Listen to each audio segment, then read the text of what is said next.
And we are back. Welcome to another episode of the Goldbar Luxury Real Estate Podcast. I'm your host, Juan Carlos Baronecci. And on today's show, we have the Dina Goldentayer. Dina, how are you? Hi.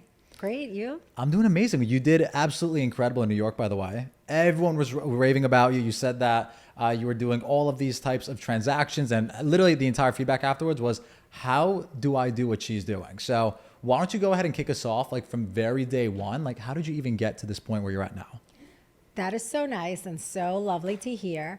And obviously, I never had a TV show to really propel me, which some of your guests did, which is obviously incredible that you could even secure speakers like that because, you know, they're my friends and they are the bomb. But it certainly is a different path when you don't have a show like that to propel you, which that's just not my story. You know, I'm an immigrant. We came from Moldavia when I was 7 years old. I had a, normal upper middle class upbringing. I worked as a waitress, in restaurants, in nightclubs. I'm right here in a Miami. worker. No, I grew up in the Northeast in Maryland. Oh, no kidding. Okay. Yeah. When did you actually move down to Miami? When I was 21 years old. So 20 years ago. 20 years ago. And then when you got down here, was it like real estate's my thing, or did you kind of just ease into it? Like, how did that happen? So I was actually working in a nightclub, and the general manager of the club had just got his real estate license. And I had decided that I wanted to buy a place, and he was my realtor. And when I saw what he did and the process, I was like, I think this is for me. So I got my license, and the rest is history. No kidding. And then talk about the first transaction. Like, where did you find your lead? Like, how did you service the client? How did that go? My first transaction was to a good friend's mom. It was a $350,000 price point. And, like anything, I worked my network. I love it. And then from there, you started getting into higher price points. Like, what was the transition to get into that like? I think that's just like what it seems like today, especially with social media, that someone goes from like smaller time agent to like, boom, superstar. Out of nowhere, yeah. Yeah. That wasn't like that for me. I had like a very steady trajectory. My first 10, 12 years were just an average climb. I went from 300 to 500 to a million to 1.5 million to 2 to 3. And also my marketplace, Miami's so hot now, but we didn't have, a $15 million price point 20 years ago was like unheard of. Didn't even exist, yeah. Yeah, no, there were like 2 homes at that price point that got done in the early 2000s. Correct. So it just now seems like, all I do is 20 million and up, but it really is a 20-year trajectory. So now you're going through, you're closing deals on the residential side, you're building your business. What was like your secret sauce? Like, did you nurture your audience in a certain way? Did you go out and meet people that were business owners? Like, what was your way of meeting clientele? I was always a marketer. I was never the biggest networker. I did not attend every event. I'm not on the golf course. I'm not boating. I was a marketer. I really looked to have better marketing than everyone else, which has now turned into better media. And that really has always been my standout feature. Did you do anything with social media? Was it print magazines? Was it billboards? Like, what was the marketing that you actually did? I mean, social media, I started taking very seriously 5 years ago. I made my profile no longer private, and I started really becoming a content creator. And then in regards to like the beginning of your career, did you use email marketing?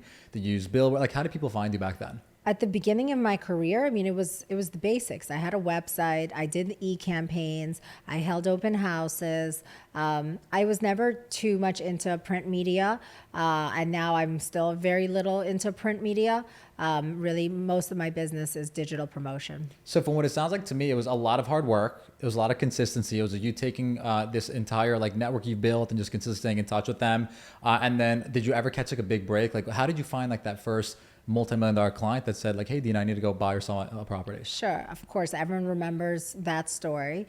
For me, I was 26 years old. I was working in a sales center of a project that ultimately never happened, which we all know. You work for new development. Sometimes the building just doesn't get done. Yeah. They were a walk-in, and they said that they didn't like my project, and they were going to go after and see the Continuum, which is actually the high-rise behind us. Oh, no kidding. Okay. Yeah, in this neighborhood south of Fifth. It was the best building back then. It's still the best building now, or top 5. And I said, hey, can I take you over there? And they said, sure.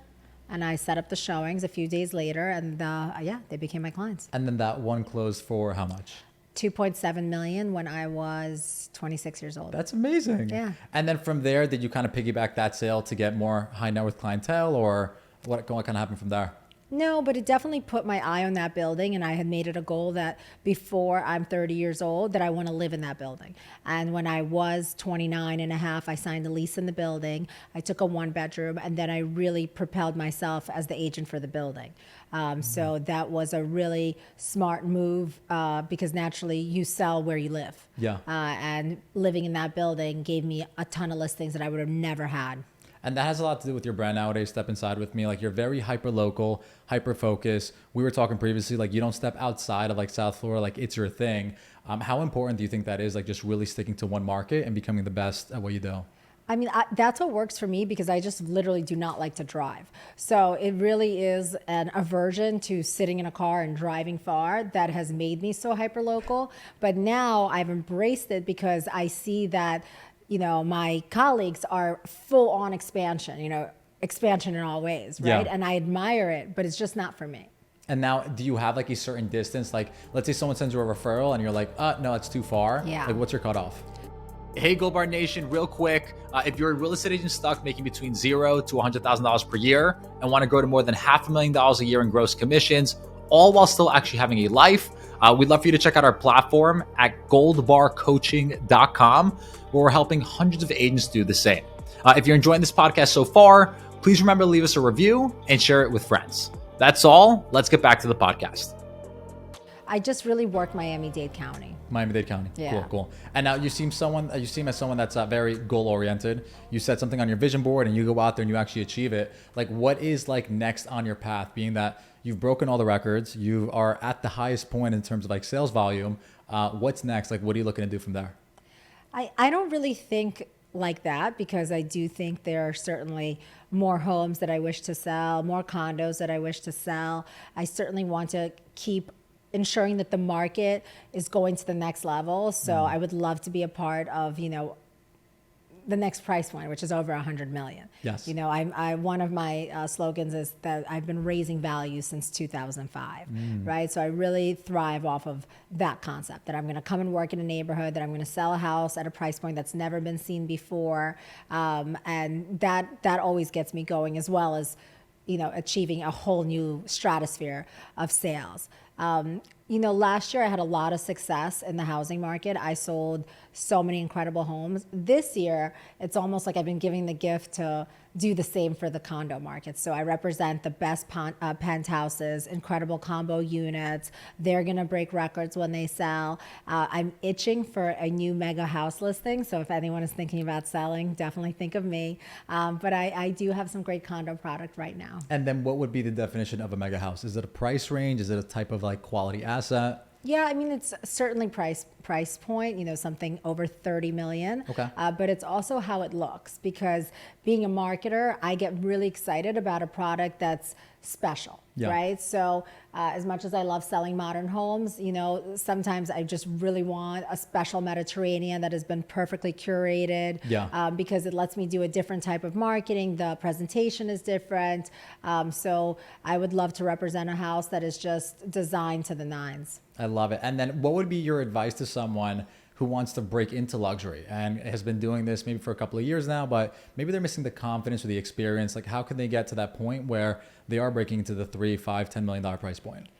I don't have like one, you know, tidbit that's a jewel of this is how you did it, because again, I grinded, right? And my trajectory wasn't 1 million to 20 million, right? Like, I just always told myself that it will come when it's meant to come. And when my competitors hit those price points before I did, I reminded myself, okay, good for them. It will come for me when it's meant to come.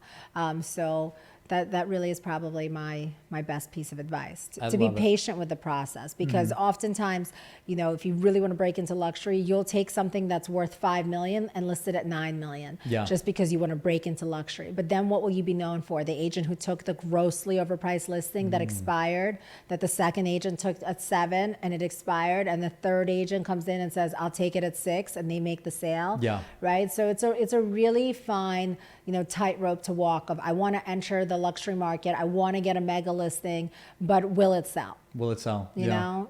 And then when all is said and done, like your marketing strategy, your listing strategy is very unique compared to everyone else's. Can we talk about like your listing presentation, what you Sure. do, how you get listings? Yeah, my listing presentation is beautiful. I usually will present it on the screen behind us if someone's able to come to my office. If they don't make it into the office and I go to their home, I bring it on my iPad. It goes through everything I'm going to do from the start of the process to the end. And I also, like any good salesperson, spend some time talking about my accomplishments, right? What records I've set, what similar homes I've sold to theirs. And also I spend time talking about my firm, Douglas Elliman, because they're hiring me, but I think they're also hiring the firm. Correct. And one thing with my listing presentation is I never send it in advance, because then why would they take the meeting, right? Yeah. They could just go through the PowerPoint and see it themselves, and I don't get to have the dynamic experience of being in their living room selling myself. At this point in your career, do you ever like beat yourself up if you don't get a listing, or? I don't beat myself up, because oftentimes if I don't get a listing, I again like turn to the universe and tell myself I didn't really want it. Correct. Right? Like yeah. maybe it wasn't fully aligned with my pricing strategy, or maybe the presentation wasn't something that I'd be excited to represent. I don't beat myself up. I also sometimes just say, whoever took it so overpriced, I'll be the second agent. You'll be the second agent actually goes. So whatever like is meant for you is going to work out for you pretty much. Absolutely. I am Cool. a full, subscriber to that theory. I drink that Kool-Aid. Definitely. Do you have a mentor or a coach in your life that's guiding you, or are you just kind of like figuring this out as you go? I've had so many people throughout the way, either as a business coach or as a life coach or as a healer or as a mentor with whom I did investment properties, or an attorney when I first got my license that would kind of let me understand deal flow. I've definitely had some good people guide me along the way. But as far as, mental attitude, that really is from me. I'm always coming back to a positive place. I try to lead from a positive place and not from a place of what we didn't get, I love it. And then I always like to ask the person I'm interviewing, like, do you have a certain book that you would recommend, or anything that you've ever like read that was just like, wow, this has really inspired me, it's changed my life, like anything you could just recommend to someone else? 1 Minute Manager. That is a classic book. I'm a micromanager. I do my best not to be. And that book really helped me find ways to associate to my colleagues and my team in a more professional and respectful way. And that was a good book to be a better leader. I love it. And then something I noticed about you that's very unique is you operate as a solo agent. You do have team and staff around you, but as far as sales, like you are the go-to person, right?